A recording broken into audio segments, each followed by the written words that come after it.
Hi dear cricket fans, subscribers and friends of Cricket Happenings. Well, as you know, yesterday I was not there on the show of Cricket Happenings, but I had some commitments there. But I'm back here again with this Cricket Happening show on a daily basis, and absolutely thank you very much for your encouragement and your support that you are giving me. Thank you very much for that. I really appreciate that, and it's an overwhelming support that I'm getting. Thanks for all your company here, dear cricket fans, subscribers, and friends of Cricket Happenings. Well, I'm out here with today with the updates, cricket updates of the warm-up matches which have started before World Cup 2011. We are counting the days now, 6 days to go for the World Cup 2011. So the first match that we are looking at today is between Kenya and West Indies, where West Indies won the match very easily by 61 runs. As far as West Indies were concerned, they put up 253 on the board for 8 wickets of their 50 overs. This was played at the R. Premadasa Stadium here in Colombo.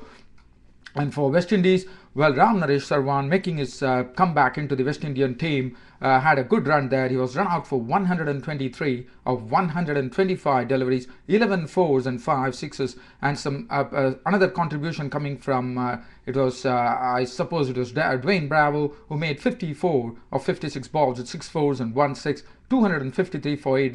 West Indies finished with of their 50 overs. And the bowling figures really to talk about was the top of the order, Thomas Odoyo, the pace bowler, 8 overs, no maiden, 3 for 34. And other than that, there were 2 for 32 for Steve Tikolo. As far as Kenya were concerned, well, Kenya had the openers, Seren Waters, put up a good show there. He made 43 of 72 balls with 5 fours. And then Colin Subuya was the highest scorer.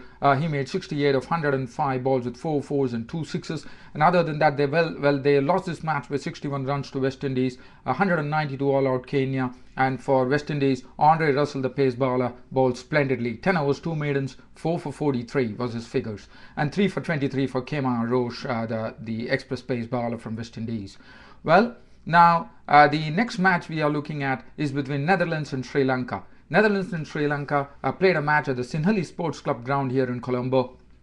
And well, the home team Sri Lanka won this match handsomely by 156 runs. For Sri Lanka, the home crowd had a lot of things to really cheer up there, because there were very sizable contributions coming in from all the batsmen in the Sri Lankan team. Upul Taranga made 47 of 54 balls with 7 fours. Dilshan contributed a very hitting 78 of as many balls with 12 fours. Samaravira contributed 60 of 59 balls with 5 fours and 1 6. Chamara Silva made 54 of 33 deliveries with 7 fours. And Kapugadra also contributed 50. He was not out on 50 of 41 balls with 4 fours. 351 for 5 on the board for Sri Lanka of their 50 overs. The bowling, as far as Netherlands were concerned, Mudassir Bukhari had 2 for 52 and 1 each to Adil Raja and Peter Seelar, the spinner. Well, now looking at the Netherlands innings there, the Netherlands innings, well, the only person who really stood there was T&D Groot, who made 76 of 96 balls with 10 fours and 1 6. Other than that, there's one contribution coming from the veteran Bas Zudran, who made 30 out of 65 balls with 1 4, 195 all out Netherlands, handing the match to Sri Lanka by 156 runs. As far as the Sri Lankan bowling were concerned, there was Dilhara Fernando, 9 overs, no maiden, 4 for 43, 2 wickets to Rangana Herath, and 1 each to Lasith Malinga, and it was Ajanta Mendes.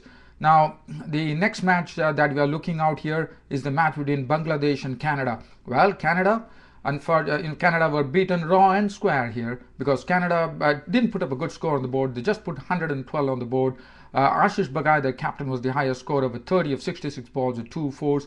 22 contributed from I think Hansra, who made 22 of 38 balls with 2 fours. 112 all out Canada. The bowling for Bangladesh, the spoils were shared by Shafiul Islam, 2 for 5, 242 for Rubel Hussain, 3 for 5 was the best figures coming from the captain of the Bangladeshi team, 3 for 5 of his 3.3 overs, 2 maidens. And Bangladesh really made absolutely mincemeat of this score. They scored 113 for 1 wicket in just 20 overs, with Tamim Iqbal contributing 69 of 50 balls with 7 fours and 3 sixes. Imul Kais was not out on 39 of 57 balls with 5 fours, and one wicket to boot for Rizwan Chima. 4 overs, no maiden, 1 for 16. The next match that we are looking at, dear fans, is between South Africa and Zimbabwe, the African teams there, which was played at in India at the M.A. Chidambaram Stadium in Chepauk in Chennai. And well, South Africa definitely won the match very easily by 8 wickets. But for Zimbabwe, 40 from Brendan Taylor, 21 from Chris Coventry, 35 coming from Sean Williams, 152 all out Zimbabwe, and 3 wickets to it was 3 for 16 from Mon Markel. And South Africa, well, 45 coming from Hashim Amla. Graham Smith was 41, 49 from Jack Scalise, and they won it very easily. 153 for 2, an 8 wicket victory for South Africa there, and 1 each to wicket to Raymond Price, and 145 for Greg Lamb. The other match that we are really looking at right now, the match is actually underway right now. I can only give you the update there. New Zealand against Ireland. New Zealand made 311 for 6 batting first. Martin Guptill 130 of 134 balls with 12 fours and 3 sixes. 48 from Ryder, 33 from Ross Taylor, 49 from James Franklin. Not out 29 for Scott Styris of 15 balls. And as far as Ireland's reply are concerned, they are 126 for 1 currently. Chasing 311. Look, a very uphill task. 69 from William Porterfield, the opener, is still there. 69 of 69 balls, 8 fours and 1 6. The man out was the very talented Peter Sterling, out for 39 of 33 balls, 2 fours and 3 6. Joyce is giving him company. A long way to go as far as Ireland, because Ireland require another 186 runs with 9 wickets and 29 overs to go. Well, dear cricket fans, this ends my warm-up matches cricket update on the World Cup, but well, I still have time, so let me see whether I can cover something here.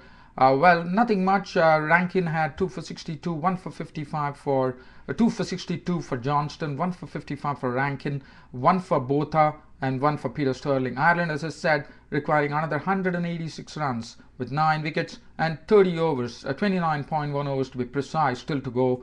Well, keep watching Cricket Happenings. As I said, this was a warm-up matches cricket update on World Cup 2011. As you know, the World Cup 2011, 6 days to go, and the warm-up matches have started today in India and Sri Lanka. And well, there were victories here for it was West Indies, and then there was a victory for Sri Lanka. There was victory for Bangladesh. There was victory for South Africa. Ireland and New Zealand are fighting it out right there in the warm-up match. And I'll be there. Probably not there with this update. This is my last show as far as Cricket Happenings is concerned today. I should be seeing you tomorrow. But dear cricket fans, subscribers and friends of Cricket Happenings, absolute pleasure bringing you this Cricket Happenings show. Your support has been overwhelming. Keep it coming. I'm there for the World Cup 2011 too. So probably keep an eye on Cricket Happenings. This weekend, I'll be coming out with a preview of all the teams in World Cup 2011. So keep your eyes fixed on Cricket Happenings. Keep watching Cricket Happenings. Ram is there with the World Cup 2011 preview shortly. Until then, this is Ram bidding goodbye for the day. Thank you.